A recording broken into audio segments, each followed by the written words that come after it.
Se Deus é onisciente e conhece todas as coisas, inclusive conhece a realidade do mal, e se Deus é onipotente e pode todas as coisas, inclusive acabar com o mal, mas não faz, logo, ele não é todo bondoso. Esse é um pedacinho do que ficou conhecido na história como o paradoxo de Epicuro. Epicuro foi um pensador helênico de uns 300 anos mais ou menos antes de Cristo. Essa é uma pergunta difícil de ser respondida, é um questionamento válido, e há tantos outros. Há questionamentos que são feitos, inclusive em âmbito hostil, eventualmente nos corredores de faculdade, feito por professores ou mesmo colegas, que vão colocar a sua fé em questionamento. Não somente essas pessoas, mas mesmo você, ao se aproximar das Escrituras, vai ter algumas dúvidas e que vai buscar algumas respostas que algumas vezes não estarão tão evidentes. A filosofia do grego quer dizer amigo da sabedoria. Nós, como povo do livro, temos um compromisso com a sabedoria que vem dos céus, dos mais altos céus. E a filosofia ela é a mais antiga das ciências. Muitas das ciências que conhecemos hoje, elas são totalmente tributárias da filosofia. A matemática, a lógica, a psicologia, todas as ciências humanas, por assim dizer, devem à filosofia a sua gênese. Grandes escolas filosóficas do passado é o que moldam as nossas ideias nos dias de hoje. Anselmo, pai da igreja, ele cunhou uma célebre frase que diz que a fé é a busca pela compreensão. Agora, é possível alcançarmos conhecimento racional de Deus por meio da fé? Outra pergunta que eu poderia te fazer é: podemos conhecer Deus? O que é conhecimento? Como sabemos o que sabemos? Qual é a natureza desse conhecimento? Essas são perguntas de ordem filosófica. Filosofia, portanto, ela é uma forma com a qual nos apropriamos de um método pelo qual ampliamos nossa capacidade de reflexão e apreensão de verdades. Sejam essas verdades da ordem natural, das coisas que vemos, que sentimos, e sejam da ordem da revelação, da fé. Essa divisão que eu fiz, verdades da ordem natural e verdades da ordem da revelação, ela é meramente pedagógica, porque não existe verdade, porque toda verdade é verdade de Deus. E filosofia, infelizmente, ela tem sido tomada por uma matéria anátema, herege, até alguns ciclos cristãos. Muitos dizem que ela não serve para nada. E até compreensível, porque muitos pensadores do passado atacaram a fé, se declararam ateus e produziram materiais que foram diretamente contra a verdade revelada nas Escrituras.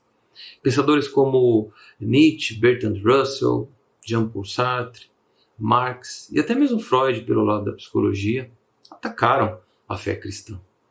O que muitos às vezes esquecem, pensadores tão grandes quanto esses, ou até superiores, dependendo da sua área de atuação, nutriam algum tipo de afeto pelo cristianismo, ou mesmo eram cristãos de alguma medida. Pensadores como Agostinho, Anselmo da Cantuária, Schiller, Kierkegaard, Anselmo e outros.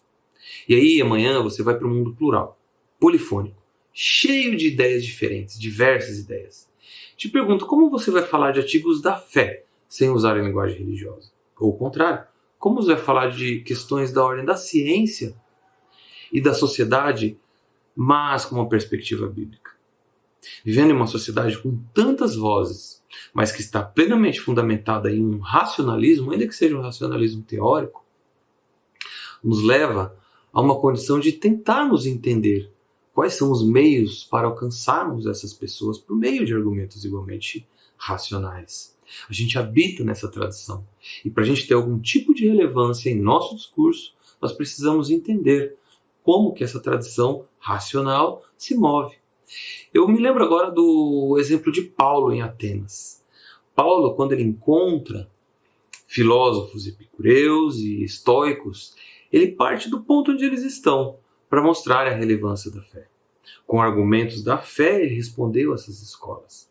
Mas como ele teria essa possibilidade sem conhecer essas escolas filosóficas? E para terminar, eu vou te trazer duas razões pelas quais estudar filosofia deveria estar na sua agenda. Primeiro, a filosofia nos ajuda a detectar no nosso próprio conjunto de valores algumas coisas que talvez não estejam tão legais. A gente chega algumas vezes à fé, a gente se converte, mas com uma fé impregnada em hedonismo, consumismo, individualismo, e a gente nunca se deu conta disso. A filosofia vai nos mostrar quais são esses pensamentos e como a gente pode fazer as devidas correções de rota. E a filosofia ela vai te dar subsídio para entender o que te cerca, quais são as ideias que estão no nosso mundo tão plural. Porque, gente, todos temos a nossa cabeça feita por alguém, basta entendermos quem são.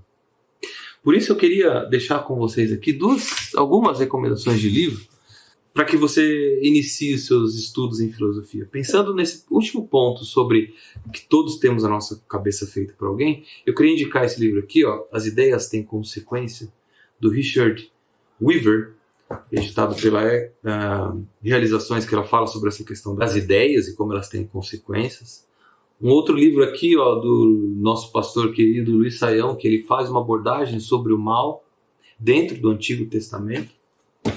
Este aqui, ele é um livro um pouco mais outsider, por assim dizer, Progresso e Religião. Ele faz uma investigação histórica sobre como a religião fundou a sociedade em que vivemos hoje. Um ótimo diálogo filosófico também. E o meu preferido, de Leslie Newbigin, O Evangelho em uma Sociedade Pluralista. Este daqui ele faz um diálogo com argumentos amplamente filosóficos sobre os nossos dias e como a gente pode responder, como diz Pedro, com temor e temor daquele que pede razão da esperança que está em nós. Que Deus nos abençoe e que a gente se engaje no estudo da filosofia, que sempre esteve andando de mãos dadas na história da teologia, para que a gente continue sendo relevante em nosso meio.